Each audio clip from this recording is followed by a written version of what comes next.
Elijah and Obadiah. After a long time in the third year, the word of the Lord came to Elijah. Go and present yourself to Ahab, and I will send rain on the land. So Elijah went to present himself to Ahab. Now the famine was severe in Samaria, and Ahab had summoned Obadiah, who was in charge of his palace. Obadiah was a devout believer in the Lord, while Jezebel was killing off the Lord's prophets. Remember Jezebel? And what is she doing? So she not only does she believe in Baal, but now she's killing all the Lord's prophets that are in Israel. Remember the Lord warned Israel, don't marry, don't, this is back in the Old Testament, back during the law, don't do things with these people who have already rejected me, and they're doing it.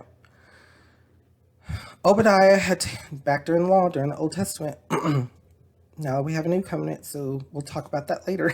We'll get to that soon enough, right? Obadiah had taken 100 prophets and hidden them in 2 caves, 50 in each, and he supplied them with food and water. Ahab had said to Obadiah, go through the land to all the springs and valleys.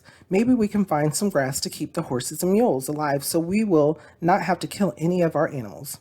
So they divided the land they were to cover, Ahab going to one direction and Obadiah in another. As Obadiah was walking along, Elijah met him. Obadiah recognized him, bowed down to the ground, and said, is it really you, my lord Elijah? Yes, he replied. Go tell your master Elijah is here. What have I done wrong? Asked Obadiah, that you are handing your servant over to Ahab to be put to death. As surely as the Lord your God lives, there is not a nation or kingdom where my master has not sent someone to look for you. He's scared because, remember, Ahab is married Jezebel, and Jezebel's killing people that follow the Lord. So Elijah asked Obadiah to go to Ahab, and so he's like, are you trying to kill me? You know, the Lord's, he's freaking out, right? And now he's telling Elijah, he's like, they're searching for you too.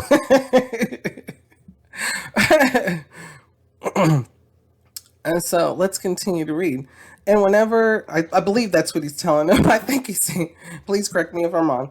Let's continue to read. And whenever a nation or kingdom claimed you were not there, he made them swear they could not find you.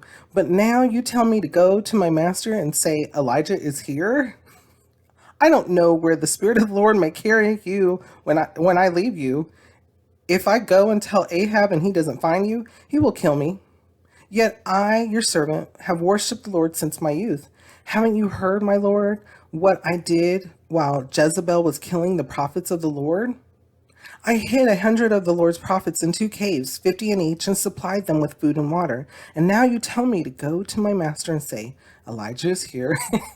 He will kill me. Elijah said, as the Lord Almighty lives, whom I serve, I will surely present myself to Ahab today. This is a lot. He's telling him, do it, and the Lord is here. He's with me. Let's do this. Let's get this on the road. Go, Obadiah. He's telling him, and he's reassuring him. He's trying to reassure him, and he's reassuring him. That's what we need sometimes. We need reassurance. Not sometimes, all the time. We are human. We need to hear it more than once. You know, a lot of times, you know, there are times where we hear it once and we do, right? Or we hear it once and we believe. But sometimes we need to hear it over and over again. That also is the way to learn. You know, when we learn, we've already taken notice that in order to learn, a lot of people have to hear things more than once in order to learn it. Do things more than once in order to learn it. What kind of thoughts or feelings come to your mind about this? How does it make you feel, and what does it make you think?